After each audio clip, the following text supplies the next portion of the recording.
Good morning all of you, welcome to my channel. In this video we discuss about the most important topic of plant physiology,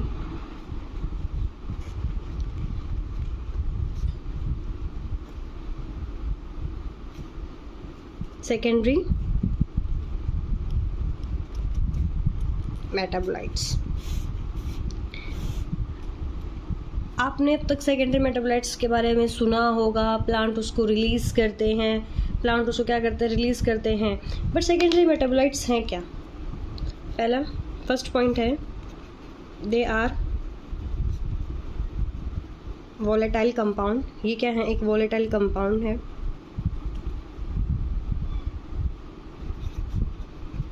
these are synthesized from plant for defense mechanism.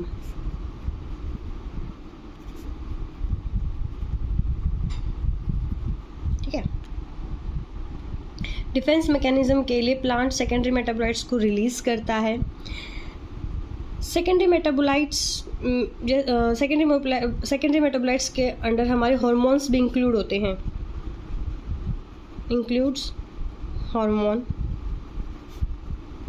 such as gibberellic acid, abscisic acid, strigolactone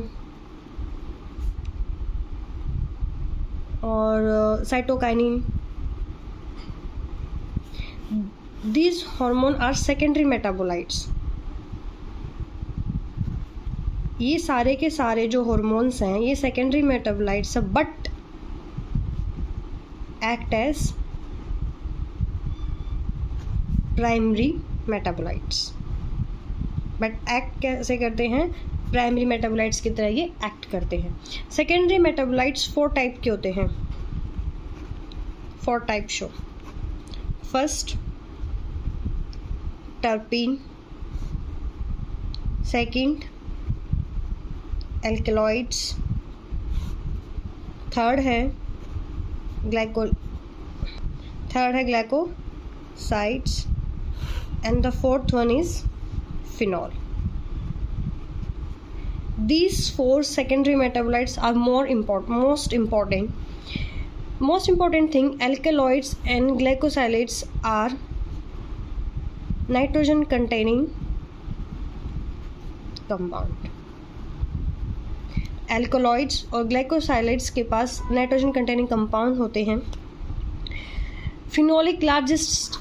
phenol जो है ये एक largest secondary metabolites है। ठीक है, we study here proper synthesis of this secondary metabolite.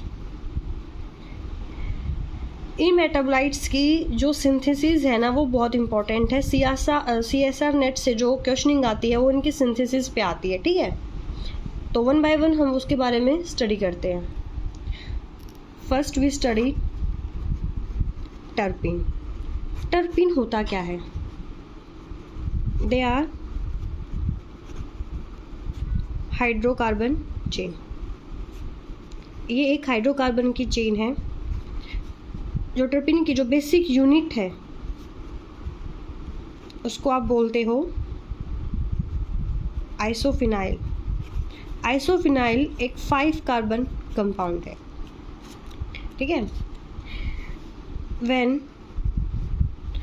ये जो 5 carbon compound है, जब ये आइसोफिनाइल अटैच विद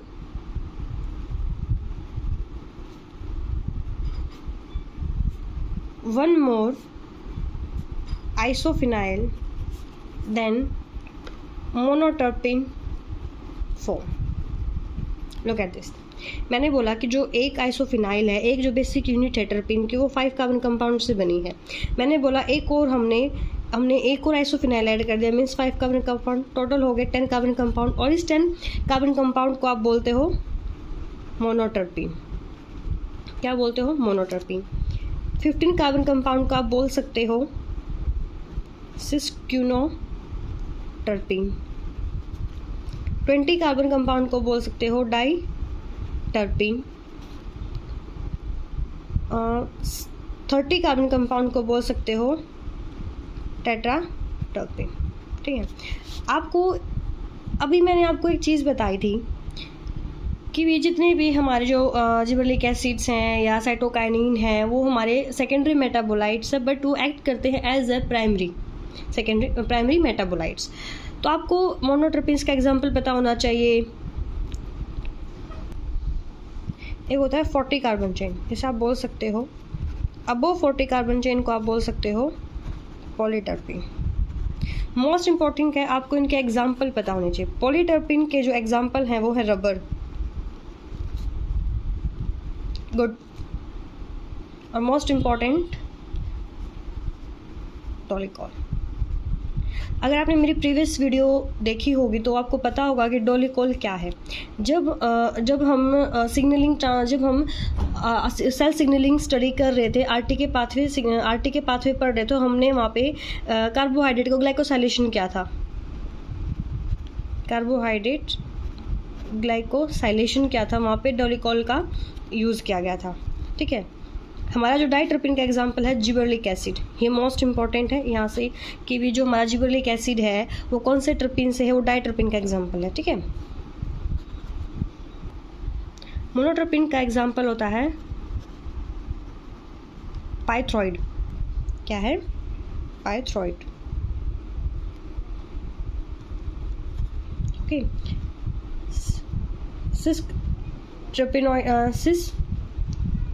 सिस्क्यूनोट्रोपिनोइन का एग्जांपल है एब्सिसिक एसिड, एब्सिसिक हार्मोन। डाइट्रोपिन का जिबरेलिक एसिड हो गया, मे बी टेक्सोल भी आप याद कर सकते हो, रबर हो गया, डोलिकॉल हो गया, और टेट्राट्रोपिन पे आप बोल सकते हो कैरेटीन। ठीक है, आपको ये एग्जांपल अच्छे से याद होने चाहिए।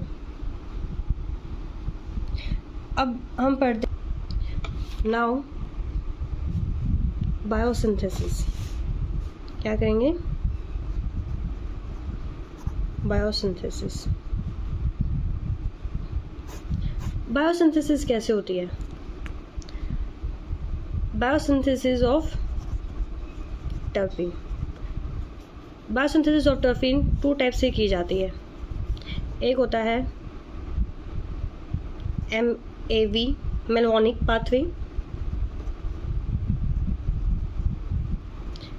पाथवे, एक होता है MAP नॉन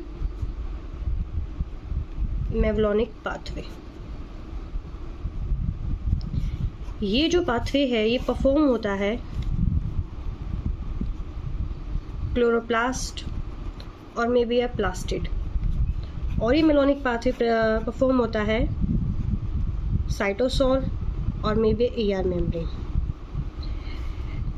मेलोनिक पाथवे के अंदर क्या होता है, हम स्टार्टिंग में लेते हैं 3 मॉलिक्यूल ऑफ एसिटाइल कोएंजाइम।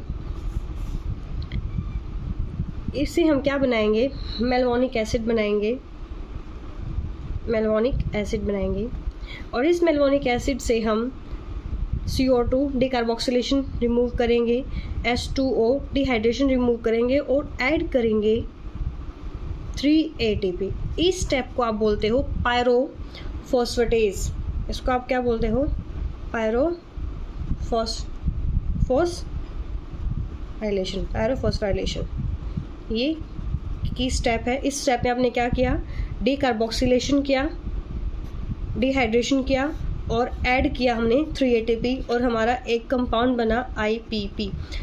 इसकी फुल फॉर्म है आइसोफिनाइल पायरोफॉस्फेट, और ये एक 5 कार्बन कंपाउंड है। 5 कार्बन कंपाउंड हो गया। अब हमने इसके जो नॉन मेलोनिक पाथवे है ये स्टार्ट किया था ग्लिसरॉल्डिहाइड 3 फॉस्फेट, ग्लिसरॉल्डिहाइड 3 फॉस्फेट। इसके अंदर हमने ऐड किया पायरुवेट। ग्लिसरॉल्डिहाइड ये भी हमारा एक 3 कार्बन कंपाउंड है। ये भी हमारे पता है 3 कार्बन कंपाउंड था। हम क्या करेंगे, इसके अंदर हम पायरुवेट डालेंगे। पायरुवेट हमें पता है 3 कार्बन कंपाउंड है, लेकिन हम इसमें 2 कार्बन कंपाउंड यूज़ करेंगे और क्या बनाएंगे, DHAPP। इसकी फुल फॉर्म बनेगी, सॉरी M है, डाई मिथाइल एल्काइल पायरोफॉस्फेट। ये क्या बन गया, ये भी 5 कार्बन कंपाउंड बन गया। ये भी 5 कार्बन कंपाउंड है और ये जो IPP है ये भी क्या है, 5 कार्बन कंपाउंड है। इन दोनों का आइसोमराइजेशन करते हैं तो हमारा क्या बनेगा, 10 कार्बन कंपाउंड। और 10 कार्बन कंपाउंड से जब आप GGP डालते हो, ऐड किया, तो हमारा क्या बनेगा, मोनोटर्पीन। इसमें हमने एक ऐड किया IPP, तो ये 10 से कितने बन गए, 15 कार्बन कंपाउंड। IP का मतलब क्या है, एक और 5 कार्बन कंपाउंड डाल दिया। 10 कार्बन कंपाउंड थे, इसमें 5 कार्बन कंपाउंड और ऐड करेंगे, ये हमारा 5 कार्बन कंपाउंड यहाँ से ऐड करेंगे, 15 कार्बन कंपाउंड बनेगा। तो हमारा क्या बनेगा, सिस्कोटर्पीन। Is that clear. ऐसे इसकी सिंथेसिस हुई, और इसकी सिंथेसिस कैसे हुई, मेलवोनिक पाथवे से और मे बी नॉन मेलवोनिक पाथवे से। अब मोस्ट इम्पॉर्टेंट थिंग, जो हमारा आर्किबैक्टीरिया है और मे बी जो हमारे ये जो प्रोसेस हुई है ये हमारी यूकैरियोट्स के अंदर हुई है, बट जो हमारे बैक्टीरिया हैं आर्किबैक्टीरिया, उसमें जो ये प्रोसेस है थोड़ी सी डिफरेंस है, उसमें थोड़ा सा डिफरेंस है। आर्के फर्स्ट और आर्के सेकेंड बैक्टीरिया में क्या डिफरेंस है, आर्के बैक्टीरिया फर्स्ट में मेलवोनेट से 3,5 फॉस्फेट बना, इससे मेलवोनेट 5 फॉस्फेट बना, और 5 मेलवोफॉस्फोनेट से क्या बना, IPP। आर्के बैक्टीरिया में ये जो स्टेप है स्किप हो जाता है। इसमें आर्के बैक्टीरिया सेकेंड में क्या होता है, मेलवोनेट 5 फॉस्फेट बना, मेलवोनेट 5 फॉस्फेट से क्या बना, डायरेक्ट IPP। यहाँ पे आपको एंजाइम के नाम याद होने चाहिए। इस एंजाइम, यहाँ पे ये प्रोसेस करने के लिए एंजाइम का नेम है मेलवोनेट 3 काइनेस।